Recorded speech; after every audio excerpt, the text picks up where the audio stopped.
This is a hill I will die on. Nearly everyone who buys the Toyota Alphard or the Vellfire buys it as a status symbol. You know, going for the whole VIP vibe, something about compensating perhaps. And why do I say this? It's because of our guest here today, the Toyota Innova Zenix in range-topping hybrid form. And before you think I've gone completely insane, I'm only partially joking because ask anyone right now, which would they rather have as their wedding car? A Toyota Alphard or the Innova Zenix? See what I mean? The mere mention of the word Innova is probably enough to put you off, and I can see why. You see, for donkey years, it's attached to a simple, robust, no-nonsense MPV for the masses. Which is fine, it's just not something you would aspire to own. But with the Innova Zenix, if you're keen on a spacious, well-appointed, comfortable MPV for the family without the whole VIP wannabe vibes, is the Toyota Innova Zenix your next perfect car? Let's find out.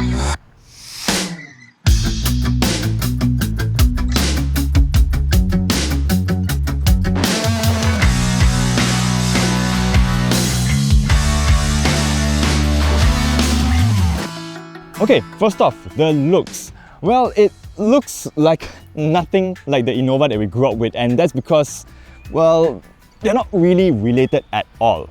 You see, the Zenix rides on the GAC version of the TNGA platform, whereas the original Innova, the OG, rode on an old leather frame chassis. So, truth be told, they're only related in name. Overall, I think it looks good. It's not beautiful in the most traditional sense, but I like to call it purposefully chonky. The grille, much more imposing, and then down below, the LED DRLs, they are in a separate housing, so the whole car has a bit more of a pinched look. Automatic LED headlights as standard, and we get 18-inch wheels wrapped in 225/50 tyres as well. At the rear, there's definitely a good chunk of RAV4, well, in my eyes at least. Now, all in all, you can see that Toyota has opted to play it quite safe. We get LED combination tail lamps and not much else actually. But I will give credit for this. Toyota did not try to overstyle or over-dramatize the rear by putting fake exhaust outlets all over the place. It's just one pipe, that's it. So in conclusion, it's a safe car. It's not beautiful, it's not ugly, it's just meh. Pop open the powered tailgate and you get 239 litres of luggage space, which is enough to fit a 20 and 24-inch luggage side by side. Now, the third row is technically a bench for 3, but good luck to the third person in the middle. If I were you, I would just remove this headrest and keep it at the side in its dedicated storage space and leave it there for good. Now, if you need more luggage space, you can always fold down the 50/50 third row for 690 litres. And the spare tyre, which we have one, is underneath the car.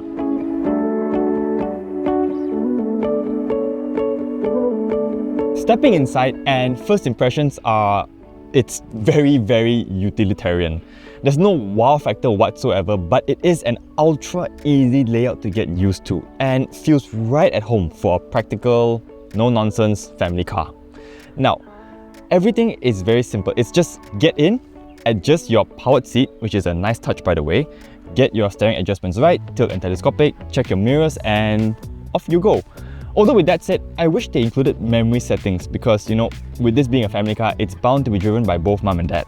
Everywhere else, the plastics, generally they are quite hard and scratchy, as you can probably hear. No big deal. I mean, it is going to be placed inside an MPV filled with kids who don't know their own strength, so it should stand up to years and years of abuse.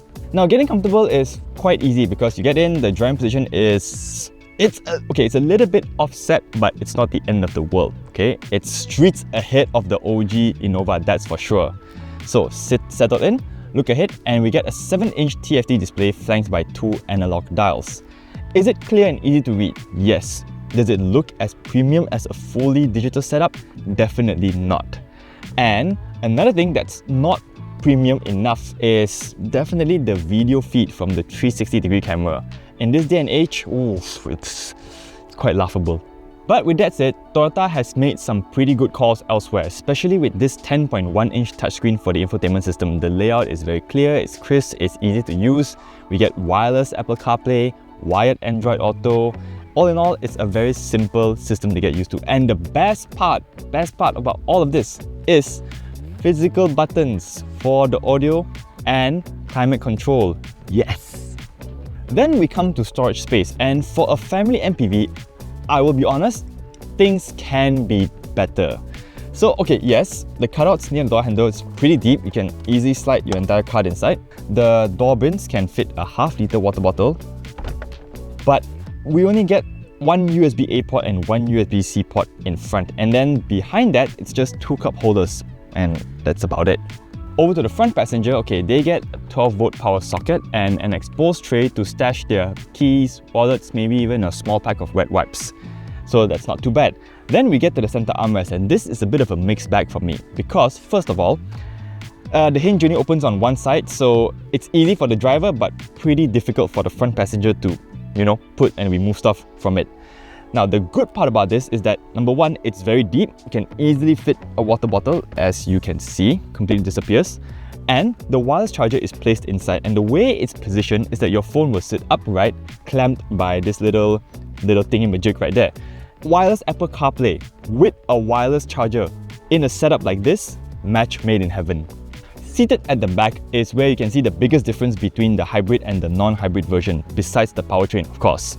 So going for the hybrid version nets you a pair of captain seats, along with this, a foldable tray and two cup holders, plus a massive panoramic sunroof.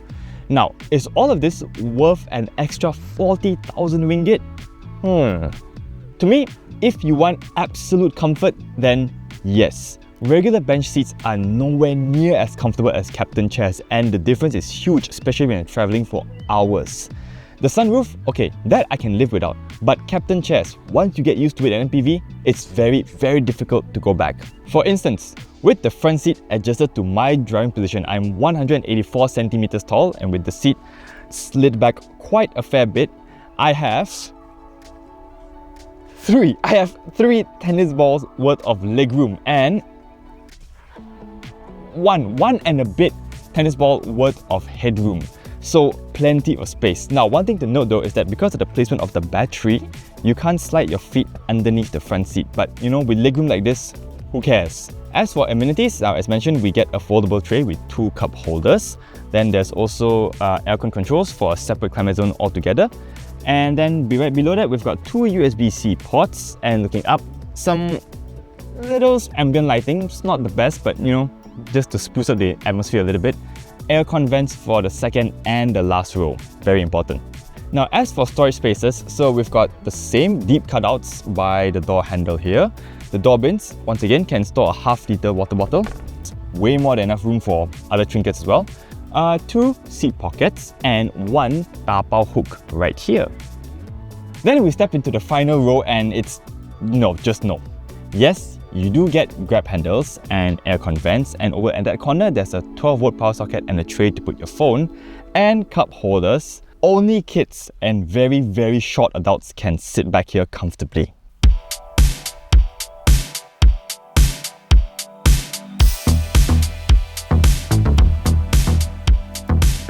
Okay, on the move, so let's get the tech specs out of the way first. Under the bonnet, we have a 2-litre Atkinson cycle, naturally aspirated engine, putting out 152 horsepower and 188 Newton meters of torque.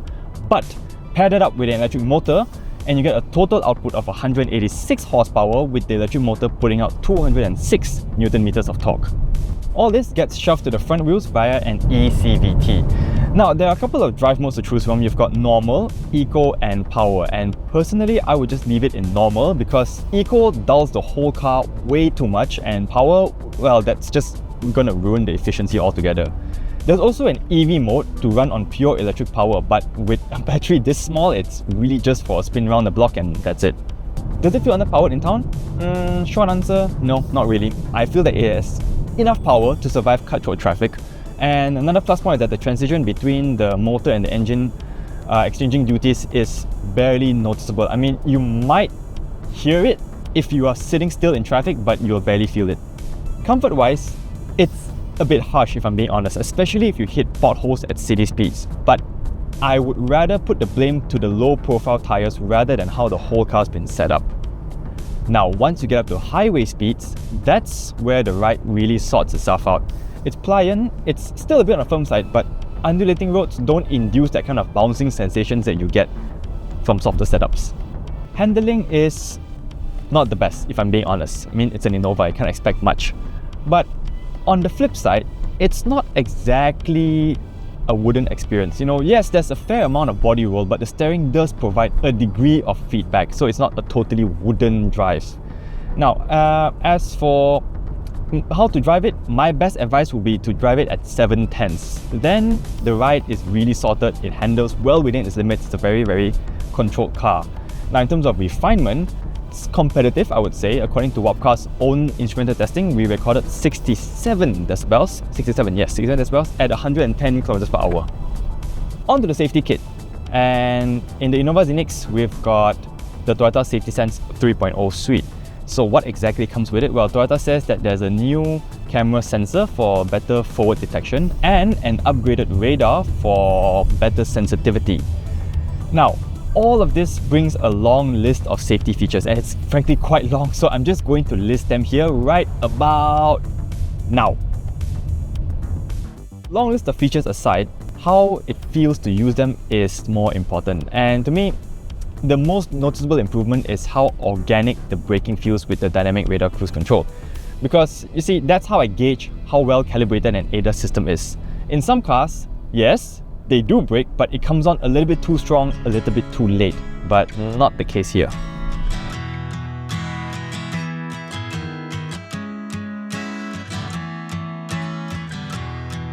So what do I make of the Toyota Innova Zenix?